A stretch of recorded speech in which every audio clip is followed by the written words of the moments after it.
Oh, this next video that I'm about to show you here, guys, is infuriating. It's absolutely infuriating. So, every now and then, you'll get a situation where an undocumented immigrant commits a heinous crime.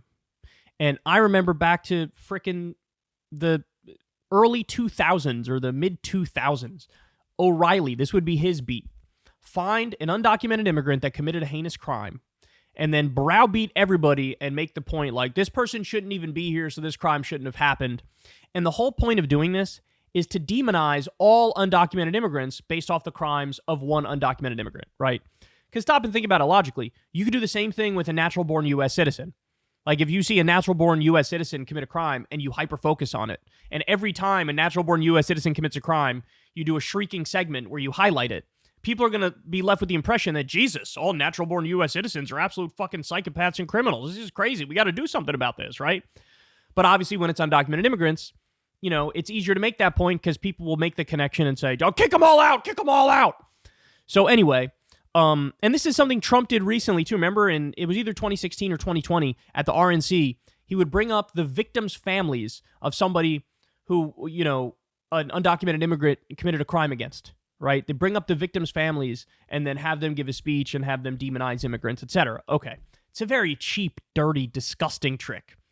So Fox News is talking about one of these cases. There was a horrific crime. There was the murder of a 12-year-old named Jocelyn Nungare, and she was killed by two undocumented immigrants. So Fox News, of course, decides, let's lean into this. Yummy in our tummy. This is our beat. This is what we're all about. Let's ramp up the fear-mongering ASAP. So there's one liberal on this panel, and let's just say this goes off the rails pretty quickly. Here we go. They're going to talk about this. One, my family goes out to Jocelyn. My heart goes out to Jocelyn's family, and you know, I think these suspects, right? If they're found guilty, the whole book should be thrown at them. This is a very heinous death penalty. Sure. Right, and it's a very heinous crime. But I think that we also, too, in this country, we believe in nuance and bright lines. And I think there's a clear bright line between these two individuals that you're watching on your screen and an infant that crosses the border with their mother, who, yes, according to the law that Judge Janine mentioned, would be considered an illegal alien. But they did not make the choice to cross. They crossed with their family, and now all they want to do is assimilate. We're not talking about dreamers. We're talking about illegals. No, but yes, we're but not talking about dreamers hold on, I did not interrupt you. According to, I'm not changing the subject. I am not changing the subject, and I did not interrupt you. According to the law that you quoted, an infant that crosses the border would be deemed an illegal alien. Yes, they would. It doesn't have an age. It does not have an age differential there. That's not in this statute. It does not have an age differential. It doesn't have an age differential. It doesn't. Exactly. You're pivoting. I'm not pivoting. I'm telling you exactly what's on that paper you just read. So, like I was saying, I can clearly see there's not an age differential on there. So, like I was saying, if we want to have a conversation about how we fix this problem, one, those guys should be behind bars. Maybe the death penalty if the DA makes that decision. But we also need to be courageous as a country, whether you're a Democrat or you're a Republican, to say what that DA said at the beginning of this segment. Our immigration system is broken, and Democrats can't fix it alone, and neither can Republicans. So you saw Janine Pirro interrupts there and is like, don't make this about the dreamers. Where's my scotch? It's so disingenuous the way she handled that, because the whole point of covering these stories like they are, the whole point is to say, look, undocumented immigrant committed a crime. Let's do something about undocumented immigrants more broadly. Let's deport them. Let's kick them all out. Because look, one of them committed a crime. We have a problem here among the community of undocumented immigrants. And the reason why she flipped out so aggressively is because she knows his point is perfectly cogent. She knows he's right to say, hey, yeah, throw the book at this guy, but also let's not blame a grandma or a toddler or some other undocumented immigrant for the crimes of somebody they don't have anything to do with at all. That's why she flipped out. I've seen, okay, those types of people who reacted like she did, these are the worst types of people. You should never engage with them. You should never have anything to do with them in any way, shape, or form, because they will forever be dishonest about stuff like this. She acts like it's a point that's unrelated, that's like a pivot. It's not even close to a pivot. It is the exact question at hand, because their takeaway is, We really need to crack down on these undocumented immigrants because one of them committed a crime. So, and by the way, he said everything else that she would want him to say. Hey, if they say the death penalty for this guy, sure, go right ahead. Didn't matter. So now, by the way, let's get to the heart of the matter here. Like Don Henley, undocumented immigrants and documented immigrants are less likely to commit crimes than natural-born U.S. citizens. There's been a number of studies on this. So here, I'm going to read this to you. This is from NPR. Research indicates that immigrants commit less crimes than U.S.-born people. Much of the available data focuses on incarceration rates because that's where immigration status is recorded. Some of the most extensive research comes from Stanford University. Economist Ran Abramitsky found that since the 1960s, immigrants are 60% less likely to be incarcerated than U.S.-born people. There's also state-level research that shows similar results. Researchers at the Cato Institute, a libertarian think tank, looked into Texas in 2019. They found that undocumented immigrants were 37.1% less likely to be convicted of a crime. Beyond incarceration rates, research also shows that there is no correlation between undocumented people and a rise in crime. Recent investigations by the New York Times and the Marshall Project found that between 2007 and 2016, there was no link between undocumented immigrants and a rise in violent or property crime in those communities.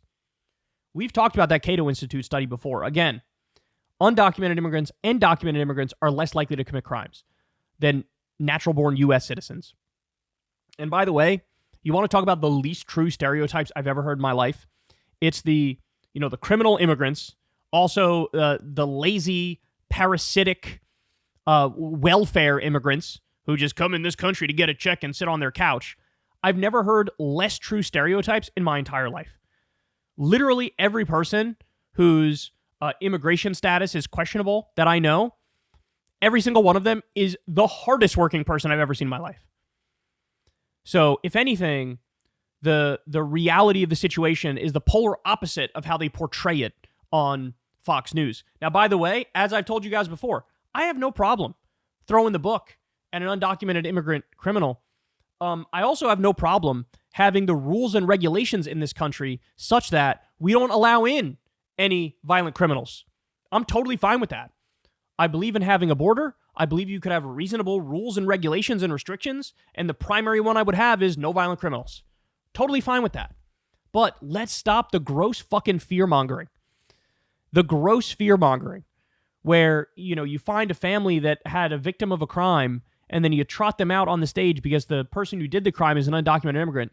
And the whole point of you doing this is to broadly smear the entire immigrant community. I mean, it's so loathsome. And then she has the nerve to pretend like that's not what they're doing. That's exactly what you're fucking doing. And Richard Fowler's point was the exact right one to make. Hey, you want to throw the book at this guy? By all means. By all means. Violent criminal, got no love for him whatsoever. Go right ahead. But let's stop trying to link this to the broader immigrant community and acting like there's a bigger point to be made here on this. There is not a bigger point to be made here. Not even close. And the impression you're leaving people is that undocumented immigrant equals criminal. And honestly, that's the furthest thing from the truth. There is more of a reasonable stereotype in the idea that U.S.-born people are more likely to be criminals. Even though, again, that's also an unfair stereotype because broadly, when you look at the numbers overall, it's obviously a tiny percentage of even U.S.-born citizens who end up being criminals, but you get the point. It's higher relative to the undocumented immigrant community and the documented immigrant community. Hard thing to say fast. Undocumented immigrant community and documented immigrant community. Okay, there we go. So, look, I feel horrible for the resident liberals over on Fox News because you're just dealing with rank dishonesty day in and day out. And they gaslight you and make you feel insane. Because nobody around you is like, yeah, you're obviously right about this. You're never getting that reassurance. And then I'm sure the audience listens and they fucking hate everything Richard Fowler said, even though he was 100% correct. It's a tough job, man. It's a tough job. But what you can't do is go full Alan Colmes, which is, for those of you who don't remember, Hannity and Colmes was a show back in the day where Colmes' role was like, I'm the resident liberal who gets beat up on 24/7. You can't play that role. You have to fight. You have to stand up. You have to make the argument. You have to have the courage of your convictions. You have to be passionate about it because you're correct and you should stand on that, right? But it's tough when you're in the belly of the beast like that, where everybody around you acts like you're insane. But he did a good job. He held his own, and Don't ever let anybody convince you that Janine Pirro was not being dishonest there, because that absolutely was dishonest. Hey, y'all, do me a favor and like and subscribe. It helps out big time in the algorithm. Click the bell as well for notifications when videos drop, and watch that video on screen right now. You know you want to.